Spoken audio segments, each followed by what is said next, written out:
All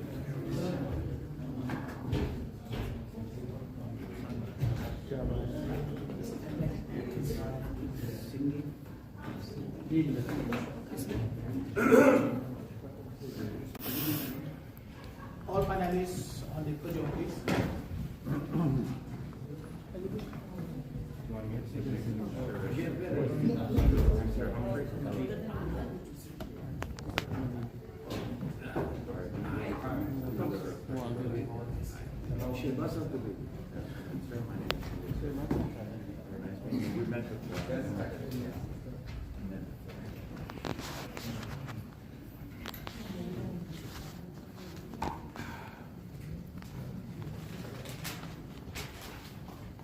Good afternoon, ladies and gentlemen, dear colleagues, representative of missions to United Nations in Geneva.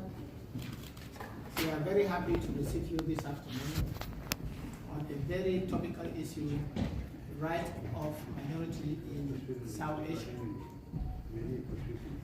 We have experienced, learned panelists who will lead us through the topic till it is 5 o'clock or 6 o'clock, I mean to say. And we know fully well that since the end of the First World War, in terms of human rights, much has changed in the world, and particularly in South Asia. Many more states have signed and ratified a criteria of human rights instruments, and they are struggling to implement through the incorporation of these instruments into their national laws. Despite this, we still have so many challenges. Challenges that run at the level of how best to implement these instruments. And because these challenges occur, human rights violation, therefore, is bound to occur. And we, therefore, can be talking about how do we implement the Convention on Torture without torturing? How do we implement the principle of participation in the way that everybody should accept and give legitimacy to the government? How do we do that? How do we implement the right of women? How do we implement the right of children? And so on. There are so many. It is for this reason, ladies and gentlemen, that we come to invite these wonderful panelists to give you. Amongst the panelists, we have a special rapporteur for South Asia, and he will be taking the speech shortly after Mr. Konstantinos, who will be leaving us shortly after his presentation, and you will come back for questions. Thank you very much. Take the speech. Take the question on the airplane. Thank you so much. Is it on? Good. I very much appreciate the honor of speaking first. This is simply for reasons of my being very hectic in order to get my flight back to Athens. I actually flew from Athens in order to have this great honor of being part of what we are doing today. And the reason is that I believe that a country of the European Union, a Balkan country, and a Mediterranean country should be represented in a matter that is very, very far away from its borders, but it is in the heart of its history and principles. Human rights are something that are very elementary to the history of my country, to who we are, since our independence from the Ottoman Empire. I'm talking about the modern era. The European Union primarily stands for global peace, equality, and democracy among the people of this world, irrespectively of their religion, nationality, or race. It is an earnest desire of the people of the European Union that the 21st century be the moment of shared prosperity and progress. Over the last few years, our attention has been drawn to South Asia as it hosts a global diaspora and rising influence, thriving population. It is blessed as a region. The South Asian countries stand at the cusp of transformation and seamless integration with the global economy, but nevertheless, inclusive growth is a prerequisite to reaping these benefits. Notwithstanding its potential, the events in Afghanistan and Pakistan should worry us and the world at large. On the one hand, the victory of Taliban has unleashed their conservative forces in South Asia and threatened the region's social fabric. But on the other hand, Pakistan remains embattled with numerous internal upheavals. Hostilities along the Afghan border remain at an all-time high, and rather than resolving them, Pakistan has militarized itself, making it virtually impossible to give space to the forces of democracy or dissent. These effects are most visible in a space once claimed by Pakistan as a citadel of freedom. Throughout the last 7 decades, Pakistan has claimed its citizens, especially the people living in part of Kashmir administered by Pakistan, were free and enjoyed greater freedom than other fellow Pakistanis. However, denial of political rights and decades of corruption have turned the Pakistan-administered Kashmir into a hostile territory. Given the huge presence of people from Mirpur and adjoining regions in Europe, the political grievances of the diaspora resonate across Europe's political spaces. The growing unrest in Azad Kashmir and Gilgit-Baltistan has begun to cast in influence in the diaspora in the European political discourse as more activists, such as the ones who are here today, come forward to express their disillusionment against the ruling regime. In the last 5 years, there is a visible change in the nature of protests in Pakistan-administered Jammu Kashmir and the region of Gilgit-Baltistan. What I can feel is that the emphasis has shifted from administrative grievances towards more important questions of identity and demands of independence. We should not be fearful of that word. The peaceful protests of last years are gradually manifesting into violent clashes as witnessed in Azad Kashmir and Gilgit in the last mainly couple of years. Rather than peaceful resolution of grievances, the Pakistani state standard response is that of imposing repressive colonial measures through Schedule 4 of the Anti-Terror Act, blah, blah, blah, a draconian measure, to use a Greek word, that is still used without any checks or any balances. The Pakistani media, I'm afraid to share, does not report those developments, and this has given way to a powerful social media mobilization.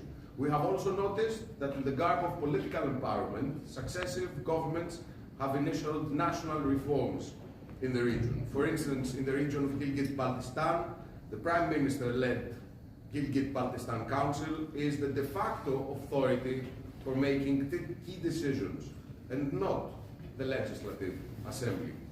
More than a decade ago, some of those perspectives were highlighted for the first time in a comprehensive EU report first published in 2007. The report rightly highlighted the lack of progress on democracy and human rights in Azad Kashmir and Gilgit-Baltistan, and further it called on Pakistan to put an end to cross-border terrorism in Indian-administered Kashmir. Unfortunately, and I'm reaching the end, the report was criticized and termed as a propaganda by the Pakistani media and politicians alike. The prevailing conditions in Azad Kashmir and Gilgit-Baltistan only attest to the report's authenticity and call for an overhaul of securitized approach towards the people of the region. The deliberate suppression of any kind of political discourse in the region is deeply alarming for us, for me, as a European, as a Greek. In today's globalized world, summarize, no country can afford to keep its people disenfranchised and devoid of basic freedoms. I'm speaking about those Pakistani-administered regions, but I'm also thinking of Northern Cyprus. Greece and India stand together against aggressors. As someone deeply concerned about South Asia, Pakistan, and all the people of Kashmir under its administration, I call upon the Pakistani government to reflect its policies on Azad Kashmir and Gilgit-Baltistan in light of the principles of international law, of democracy and equality. Thank you so much.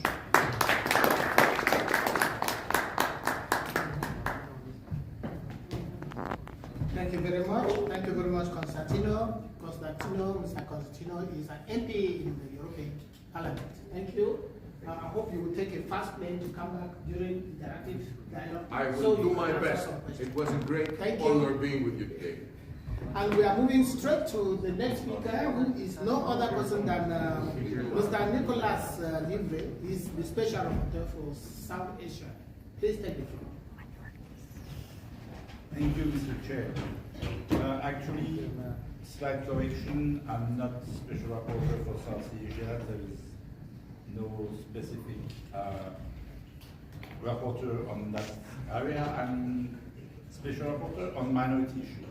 And minority issues is also a great concern for South Asia. Actually, that's fine. Just to be clear on the record. And yes, South Asia is a particularly challenging area for minority rights, for minority issues. There are many issues with religious minorities, and there are great concerns with that. There are issues with ethnic minorities, and there is the traditional system, which has some category of population which do not enjoy equal rights.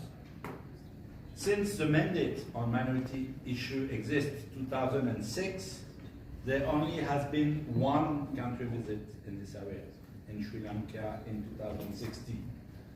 So it is a challenging, a difficult area for minority rights, and I've just recently been appointed as a special rapporteur on this topic, and I will try in the coming years to find a way to work on minority issues in South Asia.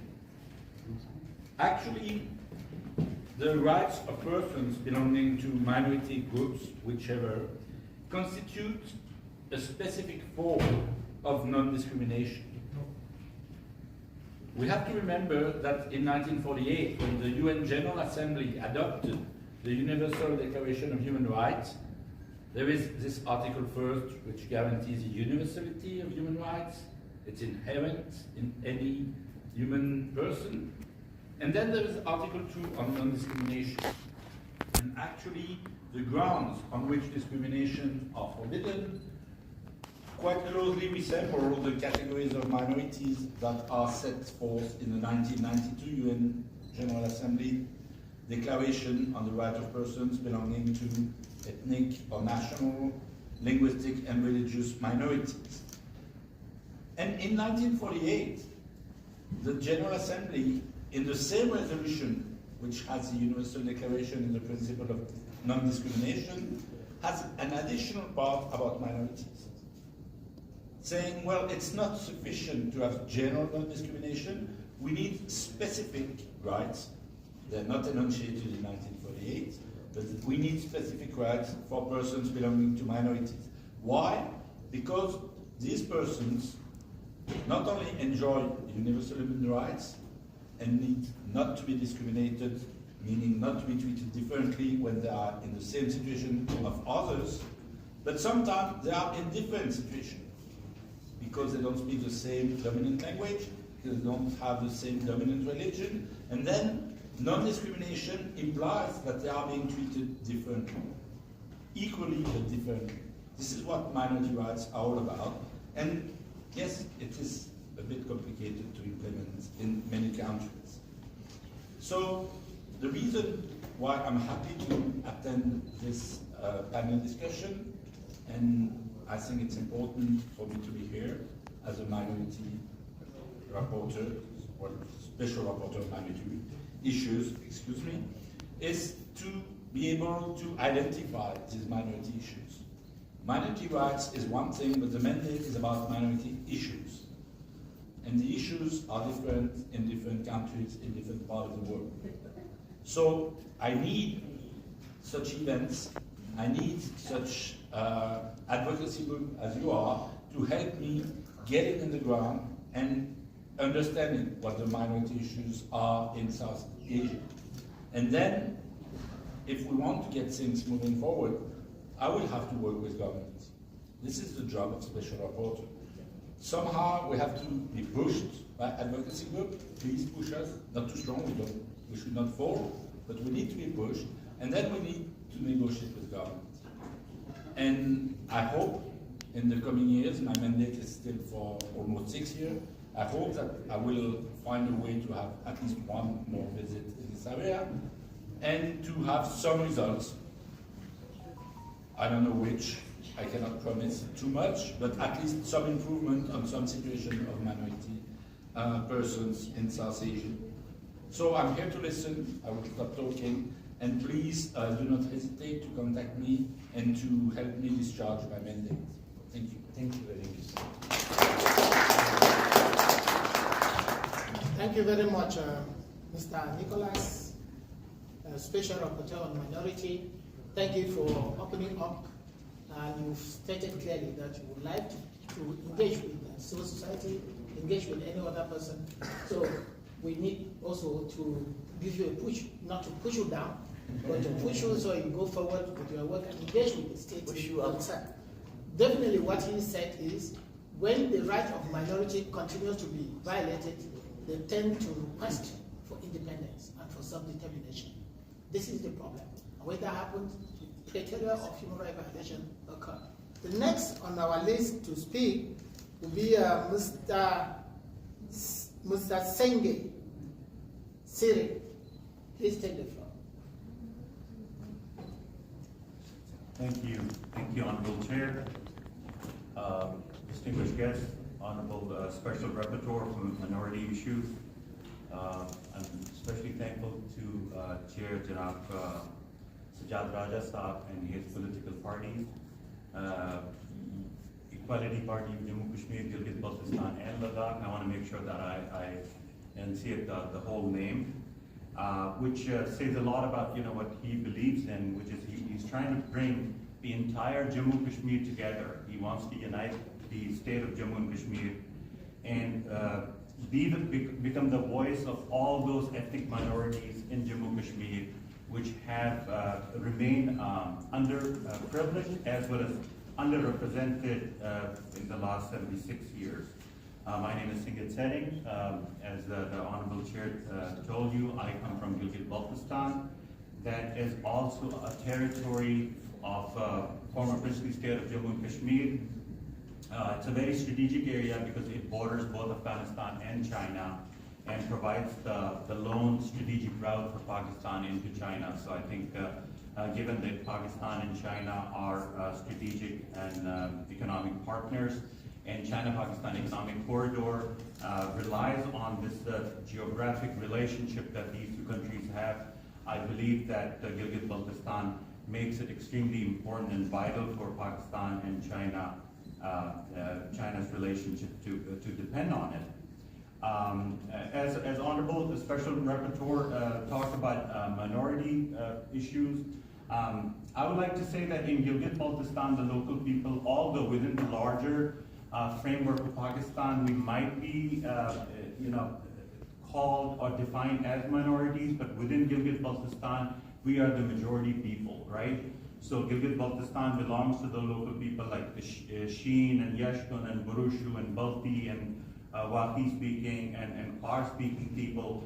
And yet again, because of the external influences that we have from, let's say, Pakistan and China and other countries, we are slowly being converted into minorities. So that is, I think, one special distinction that the special rapporteur is requested to make is that there's so many places in the world where people, indigenous people, are majority, but they're being pushed out and displaced by the countries like Pakistan, in the case of Gilgit-Baltistan, Pakistan that rules Gilgit-Baltistan, and slowly being converted into a minority. So Chitral is another example. We were earlier talking about it, where the local Ismaili population was about 80%, and now if you look at it, it's about 30-35%, and there's a huge influx of Afghan refugees speaking Dari language, and they conform to Sunni religion. So, I mean, these are the things that are happening in our area. There's another region in Pakistan called Parachanar, where the Shias used to be 80%, and now they're probably 40% because people from the Post and Nangarhar and Paktiya province, all the Taliban affiliated groups there, are coming with the help of Pakistani military and settling in Parachanar and converting the local people into a minority.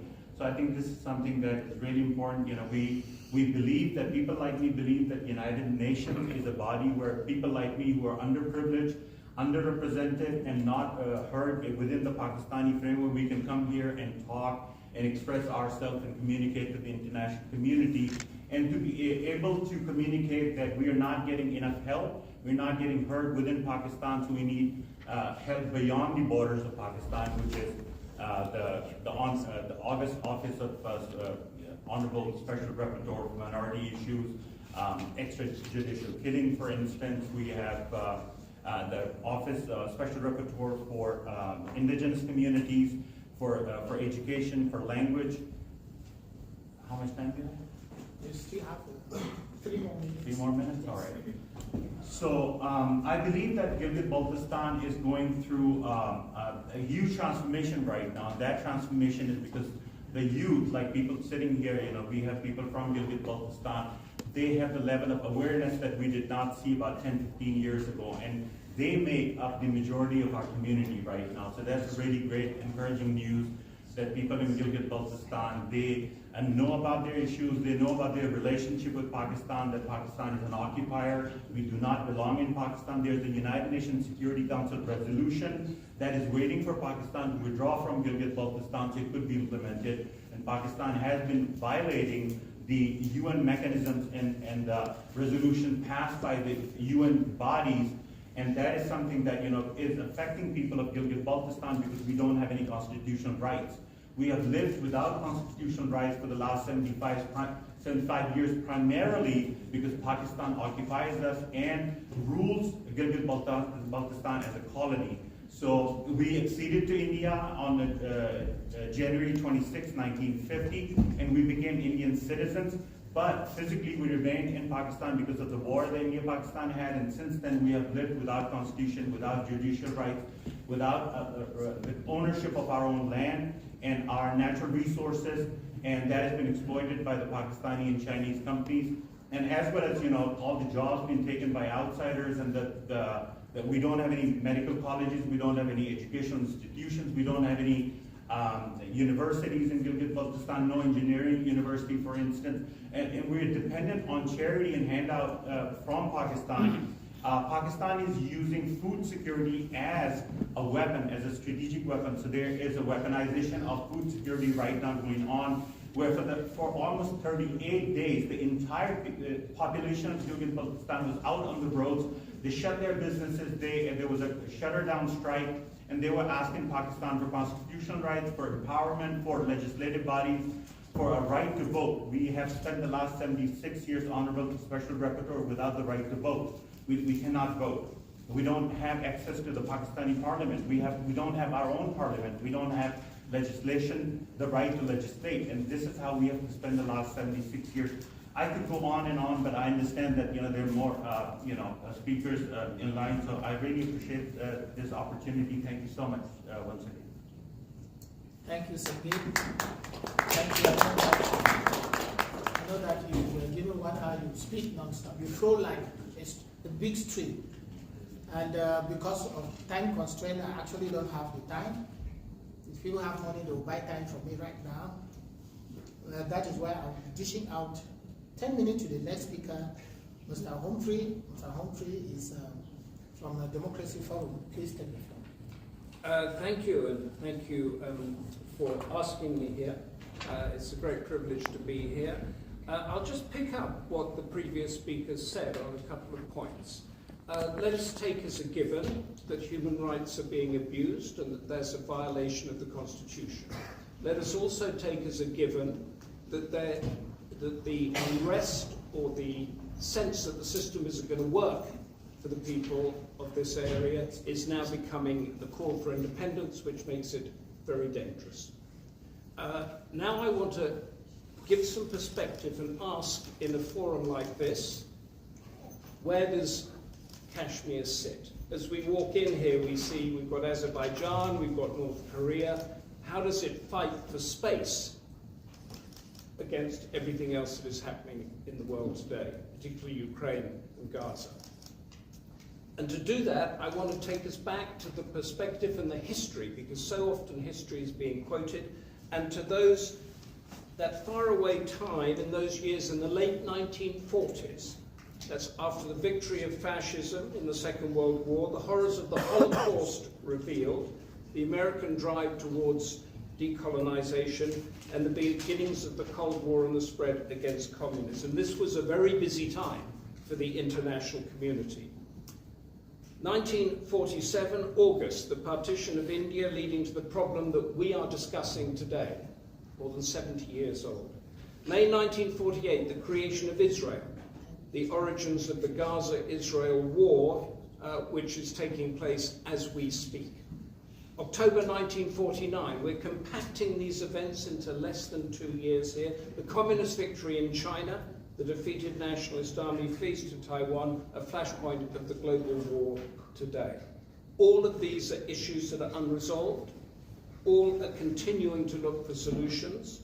All of them have families, children, communities which are impacted, as we've been hearing from the people there today, and all of it constructed by politics, bad politics, from a long time ago.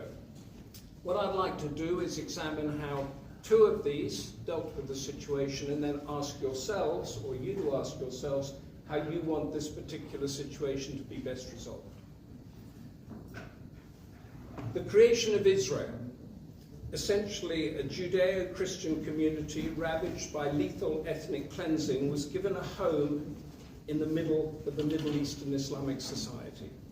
The reason, of course, was the Holocaust, and the sense of historic homeland of the Jewish community clashed with the Palestinian sense of historic homeland. Those of you that are familiar with Ayodhya in India, it's a similar thing where you have one civilization on top of another, and nobody agrees how it should happen.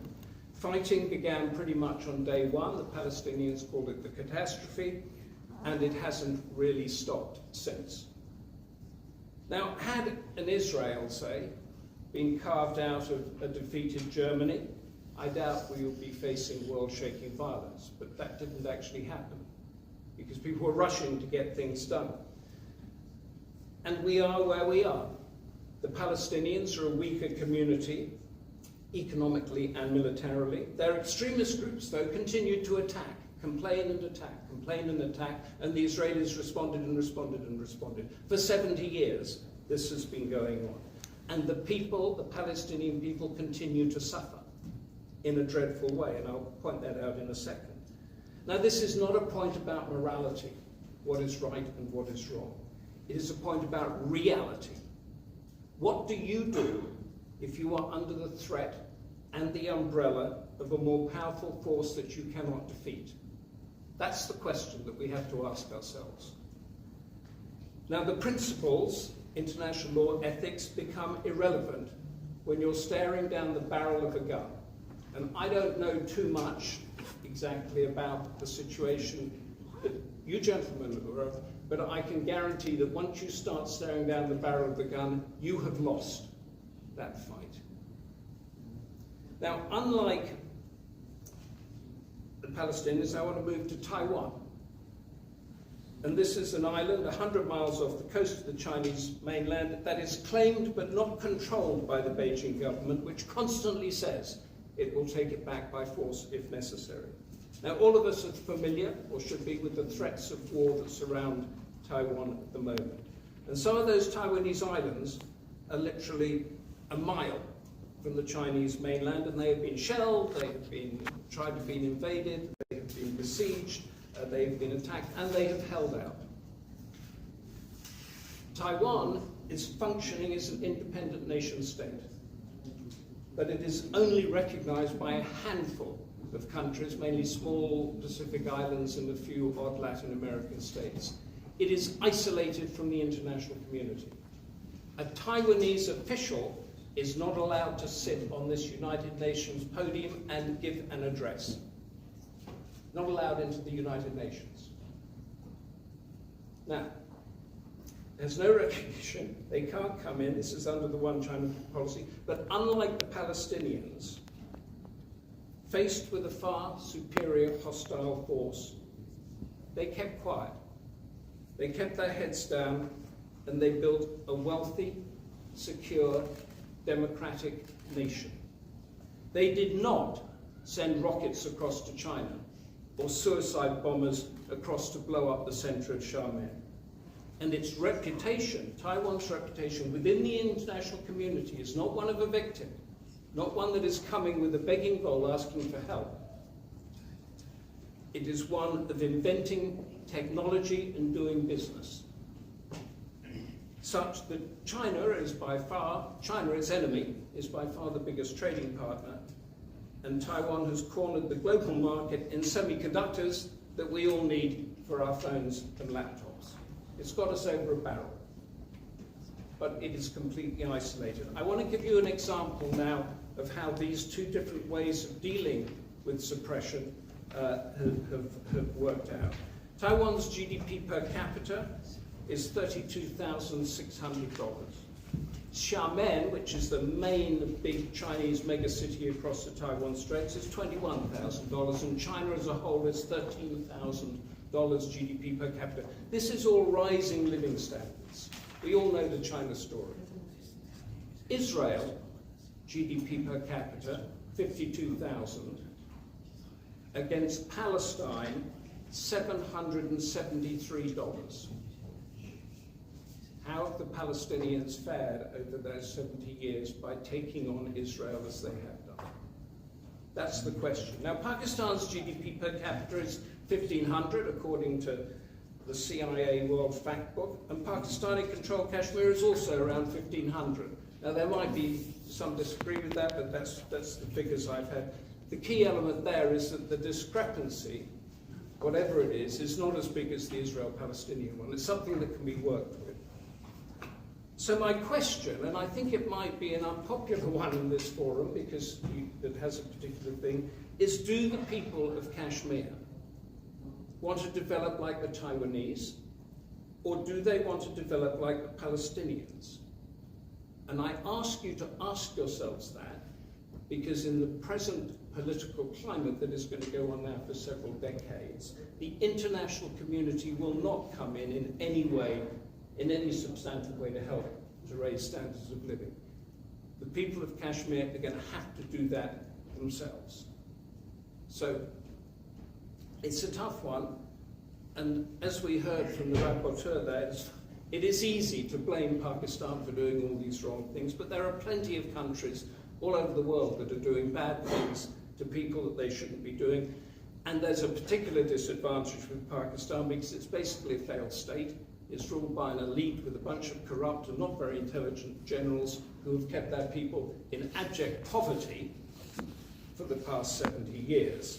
To give an idea of that, the Pakistan's per capita, as it was 1,500. Bangladesh and India, 2,600, moving up. So soon it'll be double that of Pakistan. Pakistan keeps its people in a constant state of war. I covered minorities all over. Punjab, Kashmir, Sri Lanka, Myanmar, the Rohingyas, Thailand, the Philippines and the Moros, Europe, the Balkans, and of course Iraq and the Middle East there. Hong Kong I also covered. That's where something was completely the international law was completely overturned, yet nobody came to the help of the Hong Kong people in the international community. So I urge you to keep asking yourself that question. What do we want to do? How do we want to do this? And then, do we want to be Taiwan or do we want to be Palestine? And I'll leave you with that thought, and thank you very much. Thank you, Humphrey. Thank you very much. If I got you well, the catchword and the take home is any person who stands on the barrel of the gun has lost the war. Is that right? Basically, yes. So this is a take home, meaning war has no place in our modern time. Negotiation, dialogue should. And we are moving to the next speaker. The next speaker is Hassan Abid Rahman Relan. Please, you have 10 minutes. Respected Chair, members of the Presidium, thank you for having me here this opportunity to talk with you.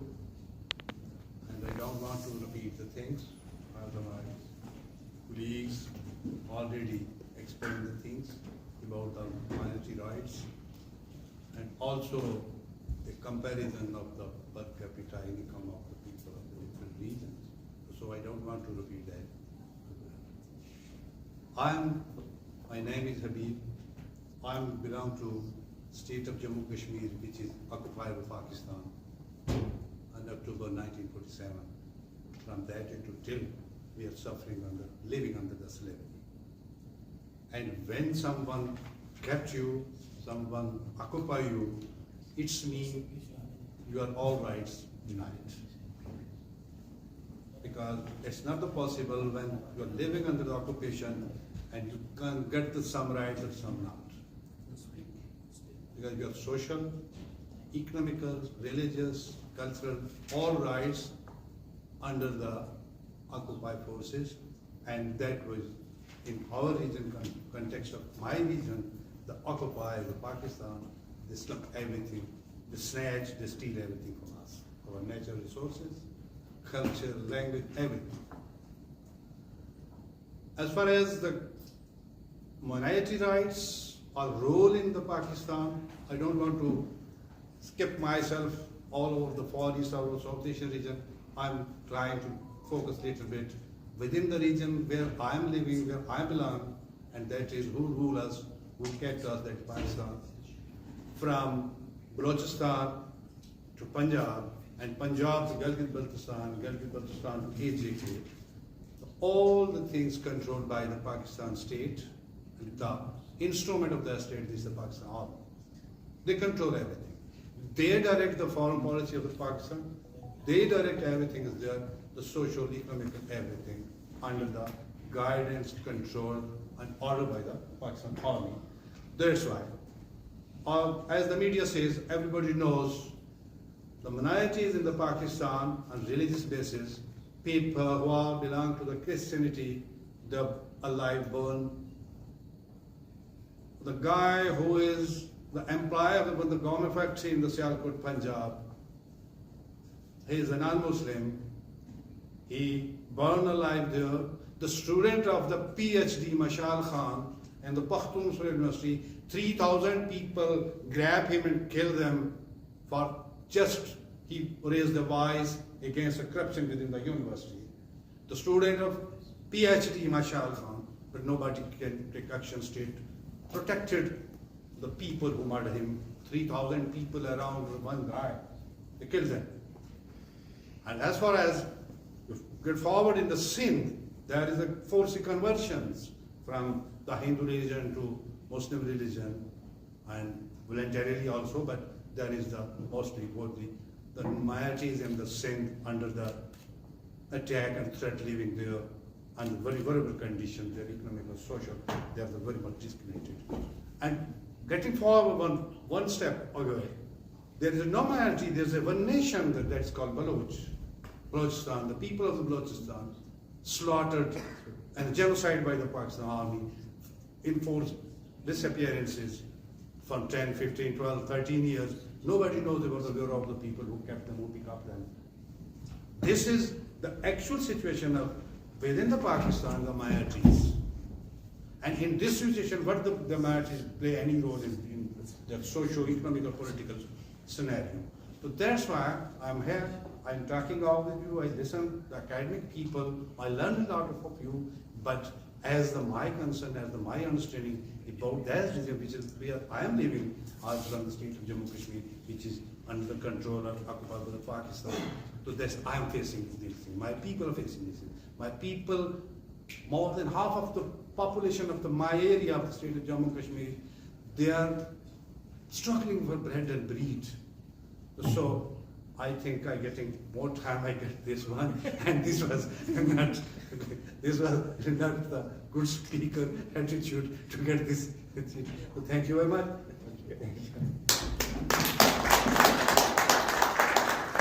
Thank you for your great understanding. I don't have time. Time is money. And so I'm moving to the next speaker, who is no other person than the Samina Raja. Please, we are sorry that we always give women the last place, and then Don't have any time. we squeeze more time from you, Yeah, because women are kind. So take 1 minute, please.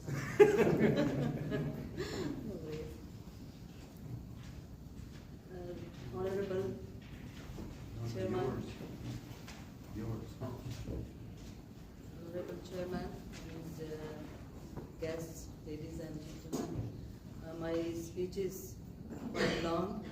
I just want to say thank you to everyone who is sitting here, and I'm listening, I'm learning a lot, and we try to do like peaceful struggle, and we always kept that peaceful struggle in our life till we live in this world. Thank you very much again.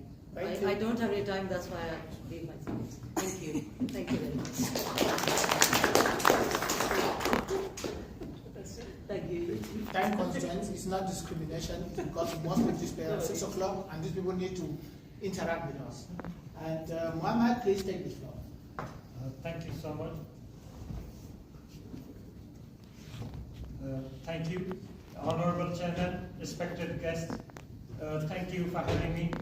Due to the time constraint, I will try to focus very key points.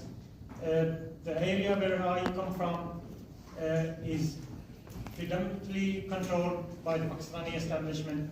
As the Honorable guest has mentioned, is controlled by the incompetent, corrupt Pakistani generals who drained our resources and trying to exploit and suppress the voice of the common people. Whoever speaks against the establishment, they are abducted and they're taken away to unknown places. We strongly protest against this oppression and aggression, and I appeal to all the civilized nations to stand up for our rights and uphold the human values. Thank you very much. That's very kind of you. And Mr. Raja? Yes. Yes. Now is your turn. Tell us, what is your problem? Thank you.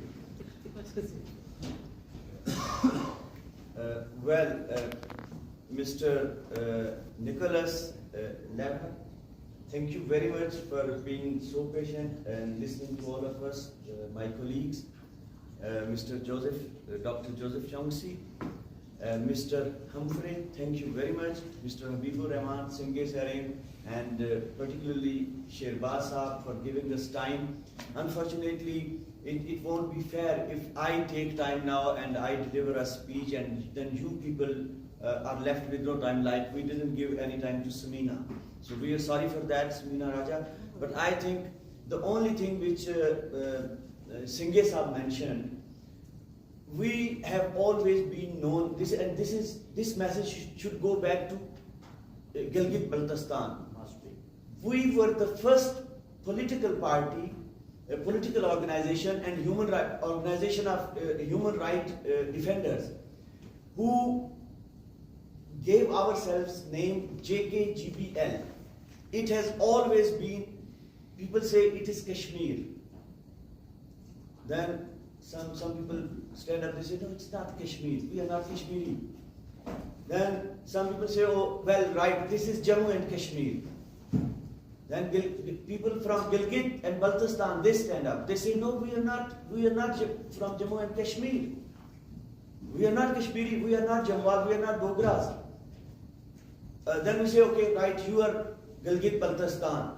And then people from Gilgit stand up. They say, no, we are not Gilgit Baltistan. We are Gilgitis, have their own culture, their own language, their own history. We are not Gilgit Baltistan, we are Gilgitis. We are Baltistanis, and then within them, like Shigar and Hunza and the religious minorities and all those communities, if you break down them into, each composing group, there are not hundreds, there are thousands of minorities living within this 20 million population, over about 20 million population. So that is the situation. Unfortunately, when your job is very difficult, we understand. I give you commitment, we will try our best in your tenure to take you to wherever you want to go to. But there is one problem. When anybody from Europe, like anybody of your stature, you go there, what happens? People from Foreign Office, they come to receive you at Islamabad airport. They will straightway take you to the hotel. They will bring some people, they say, oh, this is Mr. A, B, C, D, E, and he's doing this, she's doing this, he's doing that. They will give you briefing, they will explain, and they will try to brainwash you. And then you stay there a couple of days, they say, no, sir, you are too tired, you need rest, and you see this is, roads are not good, and blah, blah, blah. So then they will take you to, one day they will take you to, okay, let's go to meet the public. And that public would be all representatives and agents of Pakistani agencies sitting there. Not a single person from the general public who are suffering. So that is the situation on ground. Thank you very much for your time. Thank you very much. I'm very sorry to be pushing you, all the panelists. I'm pushing you so that you give them time to share with us, ask questions so you answer. So it is time for interaction, time for question. We have just 3 minutes to do that. So each person who takes time, please use seconds to ask your time. So be straight to the point. Thank you.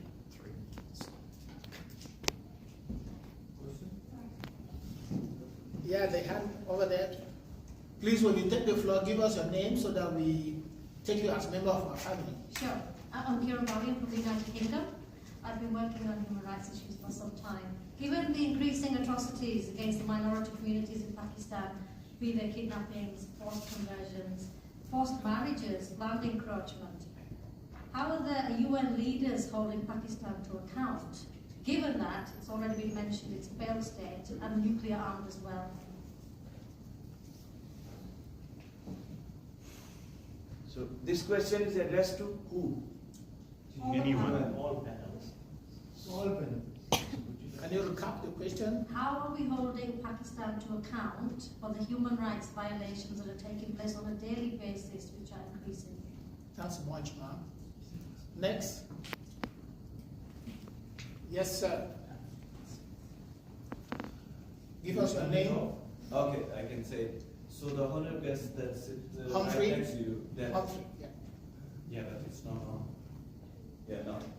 So you said that Taiwan and Gaza, or let's say Palestine, are somehow related to each other. And I was just going to mention it that before 1895, Taiwan was a part of King China. And after 1951, for San Francisco Treaty, the Korea was returned to Korean people. Could you just move straight to the question? Yeah, my question is that Palestine and Taiwan are not related in any sense. One is somehow imperialism, and another one is somehow not returned to the people of China. And if they don't agree to it, it's the democratic, their solution. So asking just how do you think it's somehow related to each other? Thank you, Humphrey. I've noted that. Next speaker.